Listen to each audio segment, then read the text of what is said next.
আসসালামু আলাইকুম। মুখরোচক খাবার সবারই অনেক পছন্দ।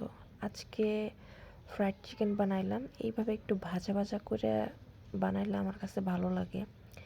প্রথমে গোস্তটা ভালো করে ধুয়ে লবণ, হলুদ, একটু লেবুর রস দিয়ে মাখায় রাখছি, কারণ ব্রয়লার মুরগিতে একটা আষ্টে গন্ধ আছে।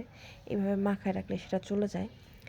তারপর আদা রসুন বাটা দিলাম, দিয়ে দিলাম একটু গরম মশলার গুঁড়া, জিরা গুঁড়া, টেস্টিং সল্ট, টমেটো সস দিয়ে দিলাম, হলুদ, মরিচ, ধনিয়ার একটু গুঁড়া দিলাম, জিরা গুঁড়া দিলাম। তারপর এগুলোকে অনেক ভালো মতো মাখাই নিলাম। হ্যাঁ, স্বাদ মতো লবণ দিয়ে নিছিলাম। ভালোভাবে মাখাইলাম। মিশানোটা ভালোভাবে মিশাইতে হবে। মাখানোর পরে একটু লেবুর রস দিয়ে দিলাম আর একটু ভাজা তেল দিয়ে দিলাম। লেবুর রসটা দেওয়ার পরে এত সুন্দর একটা অ্যারোমা আসতেছিল মশলা থেকে। তারপরে সেই মাখানো গোস্তগুলো আবার ভালো করে ধুয়ে নিলাম, ধুয়ে ঝরিয়ে নিলাম পানিটা। ঝরায় না নিলে তেলের মধ্যে দিলে অনেক ছিটে। তো ঝরায় নেওয়ার পরে মশলার সাথে ভালোভাবে ম্যারিনেশন করলাম।